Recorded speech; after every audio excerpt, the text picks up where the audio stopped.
And you just listened to a young girl who was saying that the Nigerian community here is totally very angry. It covers all those aspects affecting the various techniques of our kids. Beth was the Ijaw country of the Niger Delta of the Federal Republic of Nigeria.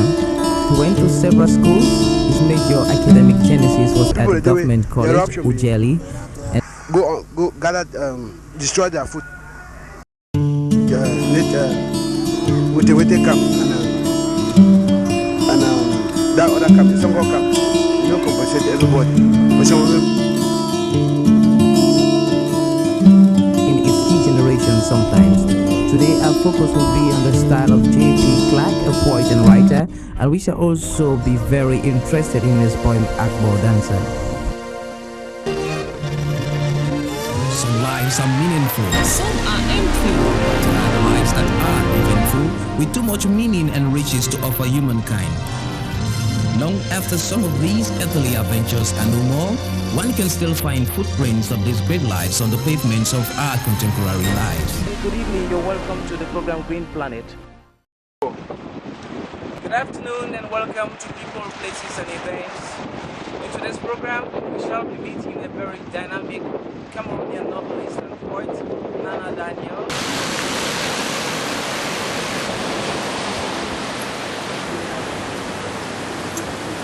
Good day. Hi, Arrey. Who are you? I'm Daniel. Daniel, Nana. Nana Daniel. What do you do in life? Well, I run an association, actually. I run a writers association. It's called Bookshelf International Cameroon.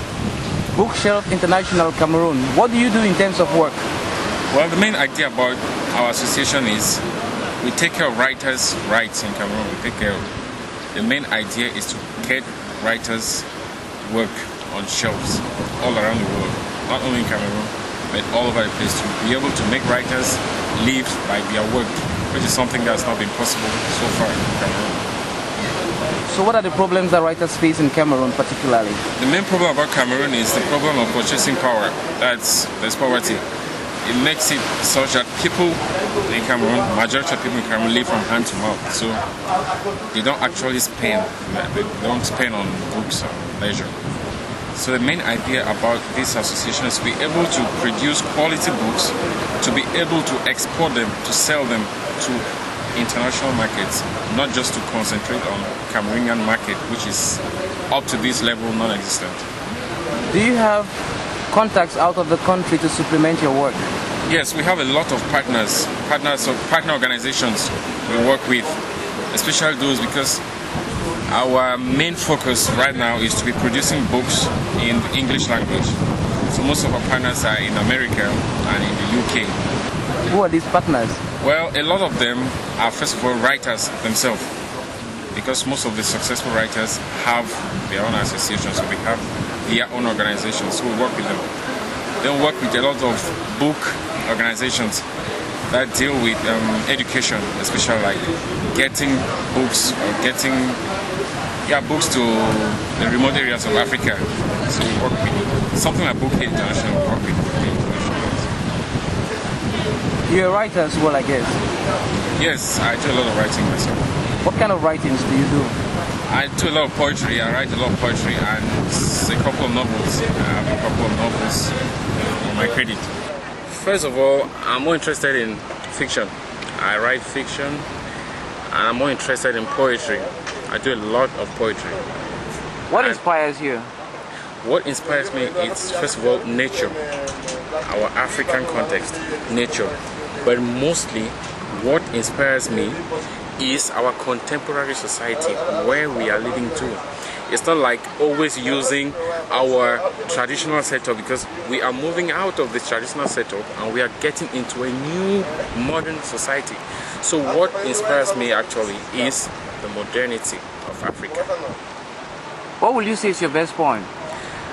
My best poem is a poem I wrote, which is quite surprising. It's called Yesterday.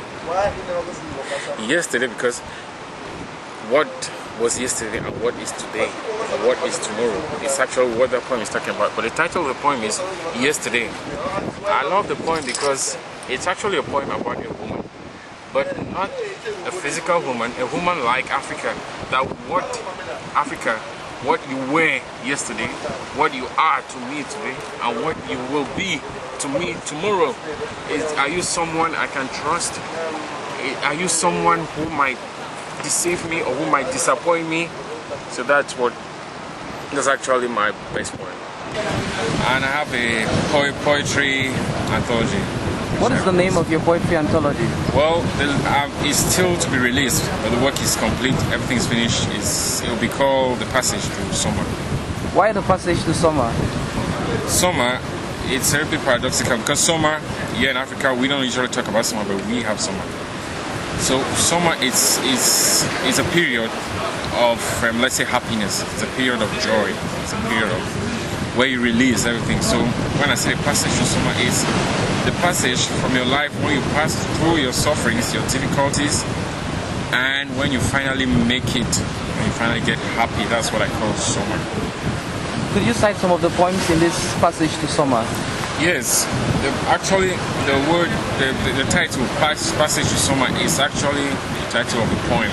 There's a poem in the book called The Passage to Summer itself. So that poem exactly explains what someone goes through. Because the poet goes through a very serious experience. That is, he actually travels, abstract travel. And Nana Daniel, I think we're meeting some other aspect of our life in Cameroon that can be a macro thing of what's happening in Africa at large and probably the world. Well, I love Cameroonians to develop what I'll call a culture for readership, because it's absolutely completely absent in Cameroon. And I'd like Cameroonians to know that through reading, through writing, you can actually develop or advance society. It doesn't mean we have to always be living from hand to mouth, knowing that, okay, we have to know that we can read, we can write, and that will definitely help our society. Thank you very much for talking to people, places, and events. Thank you. You're welcome.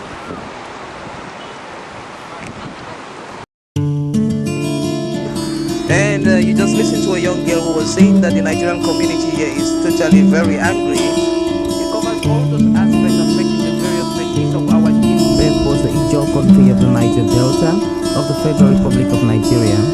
He went to several schools. His major academic genesis was at the government college, Ujeli. And go gather, destroy their food. With the camp and that other camp, the Songo camp, you know, compensate everybody. In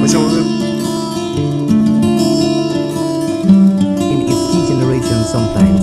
Today our focus will be on the style of J.P. Clark, a poet and writer, and we shall also be very interested in his poem Akbo Dancer.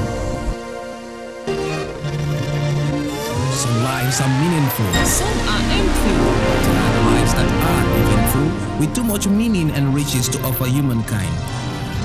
Long after some of these earthly adventures and no more, one can still find footprints of these great lives on the pavements of our contemporary lives. Good evening, you're welcome to the program Green Planet.